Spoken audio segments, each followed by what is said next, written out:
नमस्कार, मैं कमलेश कबीर आपका एक बार फिर स्वागत करता हूं इस नए एपिसोड में। इस एपिसोड में हम बात करेंगे प्रधानमंत्री नरेंद्र मोदी के चीन दौरे को लेकर, क्योंकि इस वक्त एससीओ की मीटिंग चल रही है और ये मीटिंग जो है वो हो रही है चाइना में।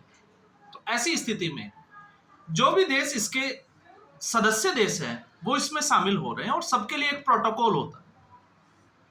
अब प्रोटोकॉल कैसे होता है वो आपको पता ही है कि होस्ट कंट्री जो है वो सबका स्वागत करता है और स्वागत करने के लिए किसी मंत्री को भेजा जाता है। कई जगह जो है उसके राष्ट्राध्यक्ष खुद जाते हैं। ऐसे करके हर देश के राष्ट्राध्यक्ष, चाहे वो प्रधानमंत्री हो या राष्ट्रपति के रूप में हो, उसका स्वागत किया जाता है। अब ऐसे में कांग्रेस पार्टी को तकलीफ होने लगी कि प्रधानमंत्री नरेंद्र मोदी चीन के दौरे पर क्यों गए।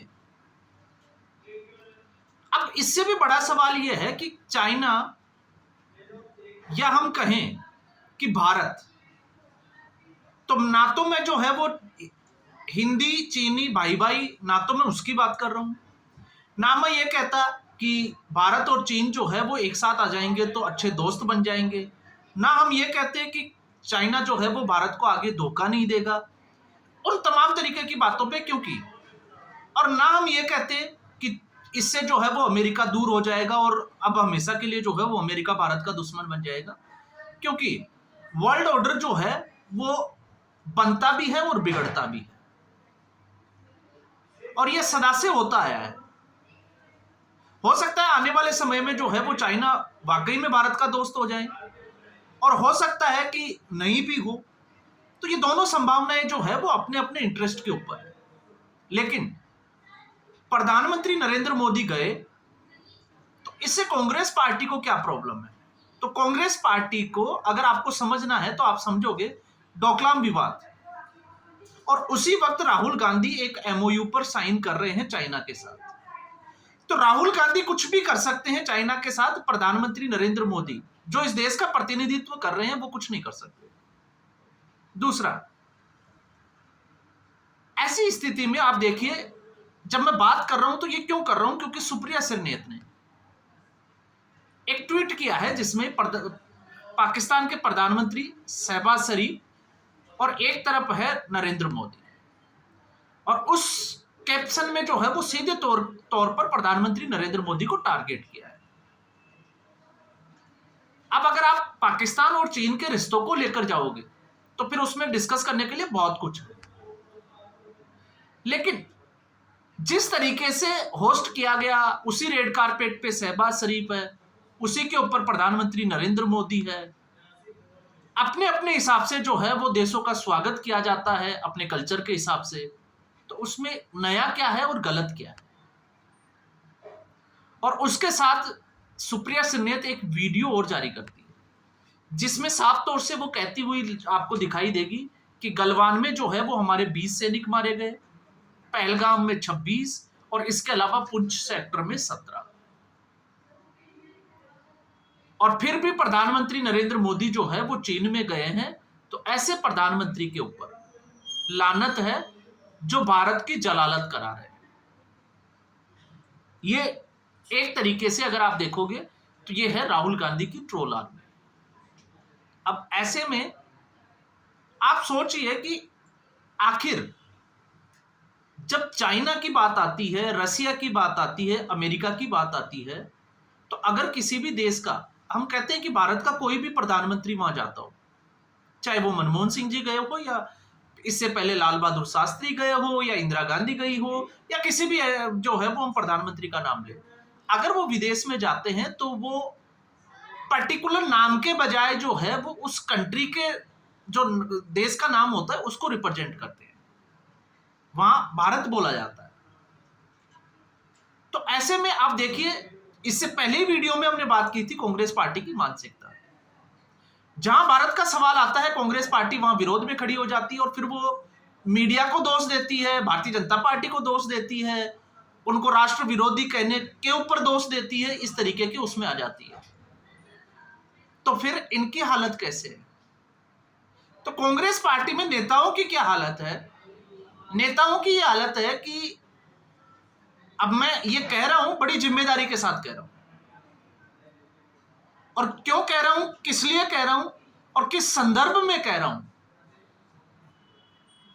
तो आप देखिए कांग्रेस पार्टी के नेताओं की हालत क्या है।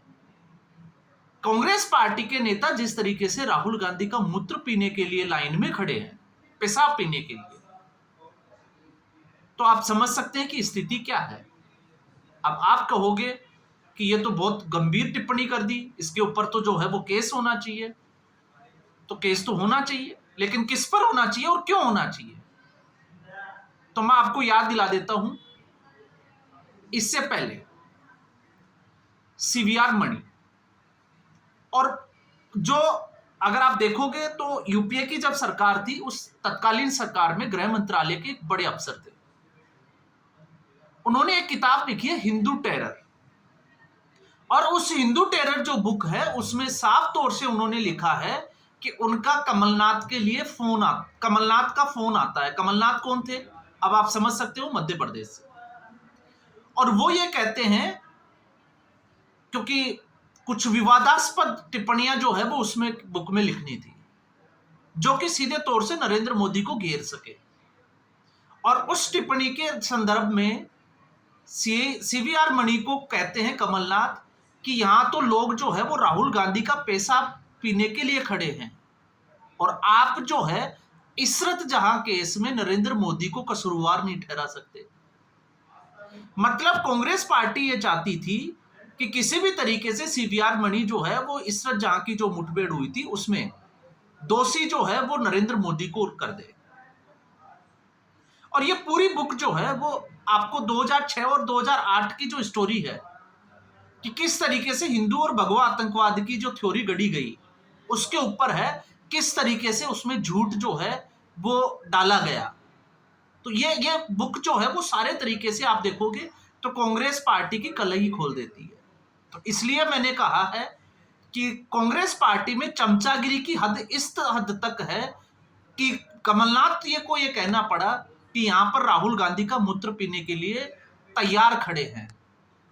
और आप सोचकर देखिए, बड़ा गंभीर मामला है। ये उस वक्त की बात है जब राहुल गांधी नए नए राजनीति में आए थे, और उनकी उम्र क्या होगी, लगभग 40 साल के आसपास, या मैं तो कहूंगा कि 35 साल के आसपास। और आप कमलनाथ की उम्र का तकाजा देखिए, और कमलनाथ ये कह रहे हैं कि राहुल गांधी का मूत्र पीने के लिए खड़े हैं, तो फिर आप समझ सकते हैं कि कांग्रेस पार्टी की स्थिति क्या है। और इतना ही नहीं, इसके बाद में अगर आप उसी वक्त के कुछ वीडियो निकालोगे, क्योंकि सुप्रिया सिन्हा वो तो आपको पता ही है, अकल की तो अंधी है ही, जबान की गंदी भी है। और जब वो उस जमाने का, जब चीन का राष्ट्राध्यक्ष का जो दौरा था, जब प्रधानमंत्री थे मनमोहन सिंह जी, तो उनका जब दौरा होता है तो आपको वो फुटेज भी देख लेने चाहिए जिसमें प्रधानमंत्री मनमोहन सिंह जी को साइड में कर दिया जाता है और सोनिया गांधी हैंडशेक करती है। और जब फोटो सेशन की बारी आती है तो चीन के राष्ट्राध्यक्ष के साथ में सोनिया गांधी खड़ी होती है, जबकि मनमोहन सिंह साइड में खड़े होते हैं। तो सोनिया गांधी आखिर किस हैसियत से चीन के राष्ट्राध्यक्ष से मुलाकात कर रही थी, क्योंकि वो तो किसी संवैधानिक पद पर नहीं थी।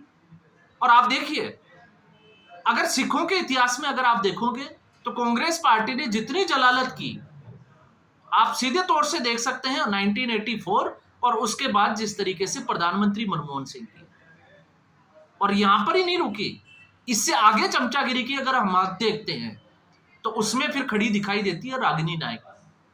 आप उनका भी एक वीडियो देख लीजिए, उसी वक्त का जब यूपीए 2 की सरकार थी और प्रधानमंत्री मनमोहन सिंह जी जो है वो बैठे हैं, सोनिया गांधी बैठी है, और फिर उसी चमचागिरी की हद में इस देश के भविष्य में और मजबूत बनाने के लिए कांग्रेस पार्टी की हाईकमान से हम अनुरोध करते हैं कि उस युवा को प्रधानमंत्री बनाना चाहिए। और वो युवा कौन है, और फिर पब्लिक से जो है वो नारे लगवाए जाते हैं। तो क्या मनमोहन सिंह जी जो है वो प्रधानमंत्री पद की हैसियत के नहीं थे? क्या वो भारत के लिए सही काम नहीं कर रहे थे? क्या राहुल गांधी ऐसा कर सकते थे, और वो भी देश के प्रधानमंत्री के सामने? तो आप देखिए, प्रधानमंत्री पद की जलालत किसने की और कितनी बार की। आप जब वीडियो उठाकर देखोगे तो आपको एक के बाद एक जो है वो उस क्रोनोलॉजी में या हम कहें कि उस कतार में बहुत सारे ऐसे फुटेज मिल जाएंगे जो इस तरफ इशारा करते हैं कि कांग्रेस पार्टी ने कब कब जो है वो कैसे कैसे और क्या क्या किया। तो इसलिए आज प्रधानमंत्री नरेंद्र मोदी, वो तो आप मानकर चलिए, वो तो भारतीय जनता पार्टी का जो है वो एक लीडर है, एक नेता है। इन्होंने तो अपनी कांग्रेस पार्टी के नेताओं तक को नहीं बख्शा। और आज भी स्थिति यही है कि राहुल गांधी की चमचागिरी के लिए किसी भी हद तक जा सकते हैं। और अगर आप इस लिस्ट में देखोगे तो इस लाइन में कौन कौन खड़े हैं? अलका लांबा, कल ही हमने बात की थी कि उनका बिहार का जो वीडियो है वो साड़ियां बांट रही है, झंडे बांट रही है और उनको बोल रही है कि आपको राहुल गांधी आने तक जो है वो इंतजार करना है और खड़े रहना है। इसके अलावा आप देखिए कन्हैया कुमार और पप्पू यादव का गाड़ी से जो है वो धक्का देकर गिरा दिया जाता है, लेकिन फिर भी आप चमचागिरी की एक हद होती है, आप उसको देख सकते हैं। आप रागिनी नायक का मैंने नाम लिया, आपको मैंने उसका जो है वो बता भी दिया फैक्ट्स पे, आप जाके जो है वो चेक कर सकते हैं। इसके अलावा आपको ऐसे बहुत सारे नेता जो है वो खड़े दिखाई देंगे, जिनमें एक जो है वो मोहम्मद नसाद, उस बेचारे को टिकट लेना है जाले सीट से, बिहार से। इसलिए एक रिहर्सल करवाई गई कि प्रधानमंत्री नरेंद्र मोदी की मां को और मोदी को गाली कैसे देनी है, उसको वीडियो रिकॉर्ड करना है और फिर उसको वायरल भी करना है। तो ये प्रधानमंत्री नरेंद्र मोदी तक सीमित नहीं है इनका मामला। इनको लगता है कि राहुल गांधी के अलावा इस देश में कोई जो है वो नेता उनके कद का है ही नहीं। और फिर आप देखिए मल्लिकार्जुन खड़गे को 80 साल की उम्र के तकाजे के बावजूद जो है वो चमचागिरी की हद क्यों? क्योंकि कर्नाटक में प्रियंक खड़गे। तो राहुल गांधी को खुशी होती है कोई मोदी को गाली दे, कोई सनातन को गाली दे, कोई हिंदू धर्म को। तो ये एक फॉर्मूला बन गया है कांग्रेस पार्टी में कि ऐसा करेंगे तो वो राहुल गांधी के करीब चले जाएंगे, शायद उनके नंबर बढ़ जाएंगे। लेकिन वो ये नहीं सोचते कि नरेंद्र मोदी और व्लादिमीर पुतिन जो है वो उसी चाइना में एक गाड़ी के अंदर जो है वो साथ में आते हैं। कभी आपने देखा है ऐसे? इसके अलावा अगर आप देखोगे तो 26 से ज्यादा देशों ने अपने सर्वोच्च सम्मान से नवाजा है प्रधानमंत्री नरेंद्र मोदी को, जो अपने आप में एक इतिहास है। देश की जनता ने तीसरी बार उनको चुन लिया और चौथी बार चुनते ही आपको समझ में आ जाना चाहिए कि जवाहरलाल नेहरू का वो रिकॉर्ड भी तोड़ देंगे, जबकि वो तो मनोनीत थे और उस वक्त भारतीय जनता पार्टी का अस्तित्व भी नहीं था। तो अगर आप हैसियत के मुकाबले में बात करते हैं तो फिर आप देखिए कि दोनों में फर्क क्या है। लेकिन फिर भी अकल के अंधे और कांग्रेस पार्टी को उस हद तक डुबोने के लिए यही लोग जो है वो जिम्मेवार है, और यही लोग जो है वो इस कांग्रेस पार्टी का बट्ठा बिठाकर मानेंगे, ये जनता को मजबूर कर देंगे भारतीय जनता पार्टी को वोट देने के लिए। और यही जो है वो इस पार्टी में चल रहा है।